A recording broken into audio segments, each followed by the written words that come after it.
Welcome everyone to RGT. This time I want to talk about linearity in games. Linear is often a term used in a negative way when describing or critiquing a game, as I'm sure you've seen watching reviews and things like that. But as I'm sure a lot of you have experienced for yourselves, there are many different levels of linearity, some acceptable, some definitely not. Linearity doesn't always have to be a bad thing. And even if a game's linearity is a hindrance, that doesn't mean that that game can't still rise above it and reach greatness. One very good example of this kind of game is Final Fantasy X. Now, hold on, this isn't a criticism, so hold back on the hate for just a moment.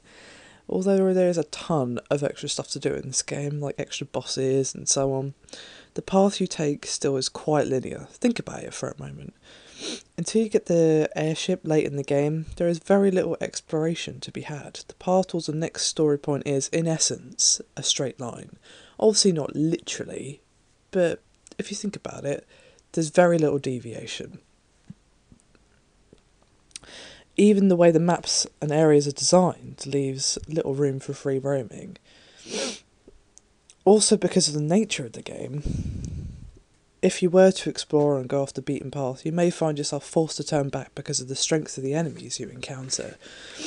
So, obviously the developers use that in a way to basically stop you from going in an area that you're not supposed to be in yet because there's a side quest there or a really hard boss or something. So they put hard enemies there to basically as a warning that if you can't defeat these, you shouldn't be here. So it's linear in a lot of ways if you think about it. But obviously that does not stop it from being a really great game. This game's linearity isn't even a hindrance at all, and you can't even really call it a negative aspect of the game. The linearity does not stop this title from being fantastic, or from being one of the best Final Fantasy games ever made. However, I do want to also talk about a bad example of linearity. When thinking on this topic and what games to cover, there were many games that came to mind when I was picking one for this particular one. But the one I chose to discuss is Homefront. This game is extremely linear, almost to the point where the word linear doesn't seem quite adequate anymore. The player is literally held by the hand and driven forward not by their own actions, but the actions of NPCs. You must wait for them to open doors, activate scenes, and so on. This leaves the player with no freedom or even choice at all. The rails of the strictly driven storyline must be followed, as you're unable to even open doors by yourself.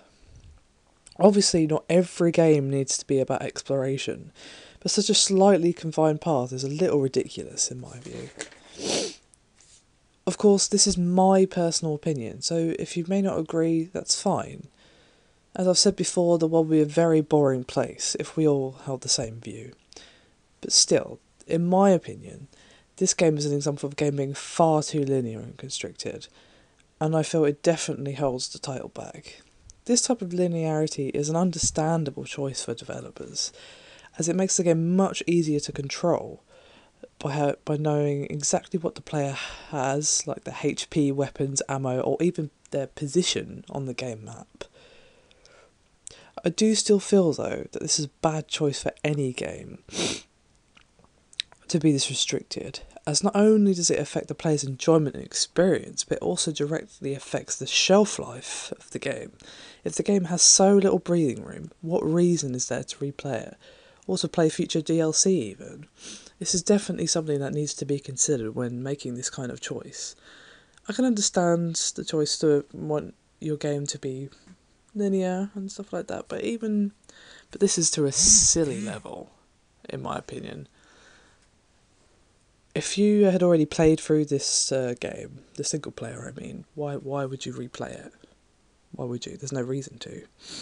It's going to roll out exactly the same way every time, because of the highly scripted and linear nature of the game.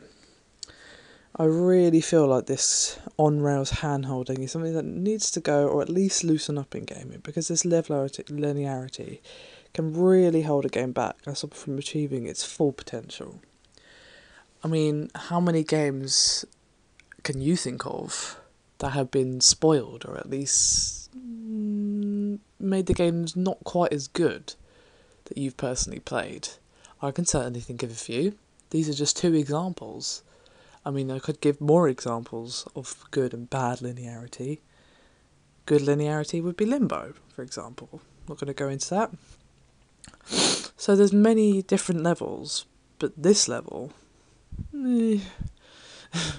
but there is such a thing as well executed linearity.